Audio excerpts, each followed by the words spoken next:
She wore a veil of holiness, but beneath it lurked a darkness no one could see. They called her a prophetess, but the spirits knew her truth: betrayal, blood, and secrets buried for generations. This is the story the tried to silence. They called her Mama Divine, the one who sees beyond the veil. People from near and far flocked to her ministry, drawn by the miraculous signs and wonders she claimed to perform. Blind eyes opened, barren women conceived, and jobless men walked away with appointment letters, so they said. But behind the pulpit and away from the crowds, Mama Divine bore a secret too dark for even her closest aides to know. Her real name was Priska. Before she rose to fame, she was just another village girl, seeking purpose. Her hunger for power led her to the forbidden riverbanks one stormy night, where she made a covenant with a force older than time. From that moment, her eyes could see, and her tongue could command, but at a cost. Only one person knew this secret: her loyal assistant, Tina. Tina had once worked in darkness herself but found her way out. She stayed close to Mama Divine, not out of devotion, but because she believed her calling was to expose her one day. Things began to unravel when a desperate woman named Linda brought her troubled brother, Sammy, for deliverance. Sammy had been plagued by voices, visions, and unexplainable strength. When Mama Divine laid hands on him, instead of convulsing and screaming like the others, he laughed. "You're one of us," he said in a voice not his own. "Why pretend?" The congregation gasped, but Mama Divine quickly turned the moment into a performance, declaring Sammy delivered. Applause followed, but Tina saw the crack in the armor. Later that night, Tina confronted Mama Divine, her heart pounding. "What are you really doing in God's name?" she whispered, but Mama Divine only smiled and warned her to remember who paid her bills. But Tina had already made contact with Reverend Marcus, a true man of God known for spiritual discernment. Together, they began to dig, and what they discovered would shake the foundation of Mama Divine's empire. That night, Tina couldn't sleep. The voice of Sammy echoed in her head, "You're one of us." The more she thought about it, the more convinced she became that this was no ordinary deception. Mama Divine wasn't just using tricks or psychology. There was something spiritual, something evil, at play. Reverend Marcus agreed. "This isn't just false prophecy. This is sorcery disguised as holiness," he said. "We need to be wise, not just bold." Meanwhile, Priska, still revered as Mama Divine, was celebrating a new conquest. Chief Osifo, a wealthy businessman seeking political power, had just signed a large seed offering, a brand new SUV and a check with too many zeros to count. All he wanted in return was favor, and a prophecy to secure his win. Priska gave him both, her eyes glowing faintly as she spoke in tongues no one else understood. But that same week, strange things began to happen in the city. 3 members of Mama Divine's inner cycle died mysteriously, one in his sleep, one from a sudden illness, and one was found drowned in his bathtub. The media stayed quiet, but whispers started. Tina knew it was time. She met Linda and Reverend Marcus in secret and revealed the files she had gathered: video clips, voice recordings, bank transfers to strange accounts in coastal cities known for spiritual rituals, and even a confession from a former disciple who had fled the ministry years ago. Then came the tipping point. Priska announced a 7-day, open heaven crusade that would gather over 10,000 people. She claimed it would be the biggest miracle gathering of the year. But Tina and Reverend Marcus had other plans. On the 3rd night of the crusade, as Mama Divine lifted her hands to command healing, a booming voice rang from the crowd. "Enough lies." All heads turned. A man walked to the stage, Reverend Marcus, holding a microphone, escorted by Tina and 3 men who looked like investigators. "Before you receive healing, receive the truth," he said. The crowd froze, cameras flashed, live stream viewers doubled, and then, Reverend Marcus played the first recording. The crowd had come hungry, for miracles, for power, for whatever Mama Divine had to offer. Lights flickered, smoke machines rolled fog across the pulpit, and there she stood, Priska, wrapped in a shimmering white gown, arms stretched toward the sky, her voice rising in thick tones. Power is here, she cried. The audience roared, but not everyone was shouting for the same reason. Backstage, Tina clenched her fists. She wasn't alone. Reverend Marcus and Linda stood behind her, a flash drive loaded with damning truth in hand. Eyes locked, no turning back.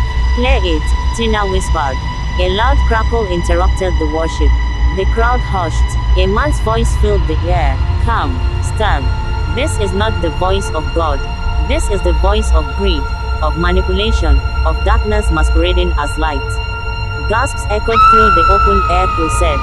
On the giant screen behind the altar, video footage played. Priska, mid-ritual, drenched in ocean water, chanting strange incantations with symbols etched on her body. People screamed. The music cut. Priska froze. No weapon, she shouted, but her voice was no longer commanding. From the side of the stage, Reverend Marcus stepped forward, Bible in one hand, a police officer on each side. Tina followed, camera live streaming every second. You deceived them, Marcus said. But the blood you spilled speaks louder than your lies. The crowd was now divided, some weeping, others furious. A few tried to rush the stage. Priska screamed, her voice no longer anointed, but desperate, guttural. I gave them what they wanted. She wailed. They needed miracles, so I gave them miracles. You gave them manipulation, Tina said coldly. And you made a covenant that God never approved. Silence fell like a storm. And then came the final blow. Tina lifted a small vial from her pocket, the same oil Priska had given her during initiation. We tested it, she said into the mic. It's not olive oil, it's blood, animal blood, mixed with ash and marine salt. The crowd scattered, and as the sirens wailed in the distance, Priska collapsed, wailing, not in repentance, but in rage. This was just the beginning. The rain started without warning. First, a drizzle, then a downpour, like the heavens themselves were washing the lies of the stage. Priska lay cold at the center, makeup running like black tears, robe soaked and clinging to her body. The crowd had scattered. Some stared, stunned, others were on their knees, repenting. The ones who used to chant, Mama Divine, now whispered prayers of protection. Tina stood tall, eyes locked on Priska. You thought the spirits would save you? She asked quietly. They can't help you now. You've been exposed. Priska's voice cracked. You don't understand. You don't know what I saw, what I became to keep this power. Reverend Marcus stepped forward, calm but stern. The question now is not what you became. It's whether you're ready to be free. Priska laughed bitterly, a sound that didn't belong to any sane woman. There's no freedom for me. I gave my soul away. I drowned it years ago in that river. The air shifted, cold, heavy. Linda's voice cut through the tension. Then we'll drag it back from that river. Suddenly, the giant screen behind them glitched again. Another video began to play. Not from the flash drive, but a hacked feed. Priska's initiation night. Naked, blindfolded, surrounded by masked figures in the water. A voice, unnatural and deep, chanting curses over her. The screen cracked. The crowd gasped. Priska screamed and writhed as if the very sound burned her skin. Her eyes rolled back. She convulsed. Voices, not hers, escaped her mouth. She's manifesting, Marcus said. It's not over. Tina didn't flinch. Then let's end it. She stepped forward, placed a hand on Priska's forehead, and began to pray, not gently, not softly, but with fire. In the name of the real Jesus, the one who sees through every mask, I command you to come out of her. Priska levitated, a few inches off the ground.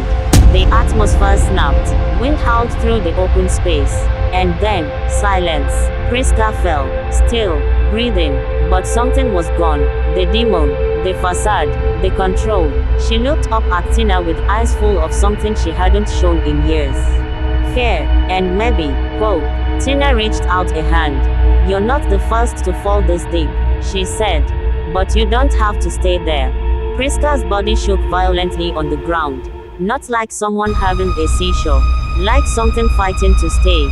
Tina knelt beside her. One hand still planted firm on Priska's forehead. The other raised to the storming sky. Rain poured down her face, mixing with holy fire in her voice. You foul spirit that entered her through deception, blood covenants, and stolen destinies, your time is up. Priska's mouth opened unnaturally wide, a guttural, unearthly voice growling out, "She is mine." The crowd stepped back. Linda began to pray in tongues. Marcus pulled out his anointing oil and marked the ground with a cross around Priska. "You've had your moment," Tina roared. "But you forgot. This is holy ground now." Thunder cracked. Priska's back arched, her arms flailing like puppet strings pulled by invisible hands. "You bound her with fear," Tina continued. "You lured her with fake visions, corrupted dreams, money soaked in innocent blood. But the blood of the Lamb speaks louder." Priska screamed. No, the spirit in her screamed. And then, silence. Deafening silence. Tina whispered, "Release her." Priska's body hit the ground with a thud. Breathless, still, and then, she inhaled, like someone who had been drowning for years, finally reaching the surface. When she opened her eyes again, they were different. Clear, human, broken, but free. Tina wrapped her arms around her, soaked and trembling. "It's okay," she said softly. "You're not their prisoner anymore." Priska wept. Not demonic shrieks, not manipulation. Real, aching sobs. The kind that only come when the soul knows it just got rescued from hell. Marcus placed his cloak over her shoulders. Linda gathered the oil and cracked phone from the mud. Then Tina turned to the remaining crowd. Small now, but shaking to the core. "This is what happens," she said, voice low but firm, "when we chase power without truth. When we trade discernment for entertainment. And when we let wolves build altars unchecked." She looked straight into a live streaming camera someone forgot to turn off. "It's over for the lies. Let the real light rise."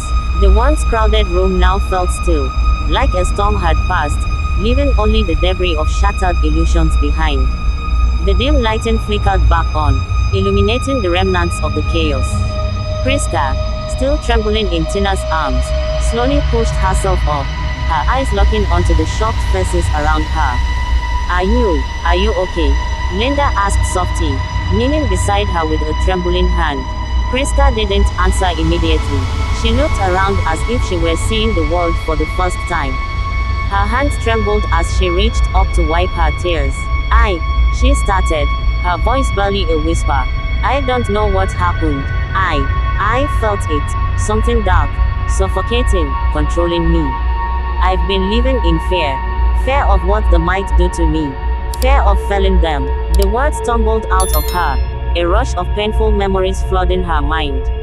She looked at Tina, who nodded gently, offering silent reassurance. "You don't need to carry that weight anymore, Priska," Tina said, her voice steady and soothing. "The darkness tried to own you, but it lost.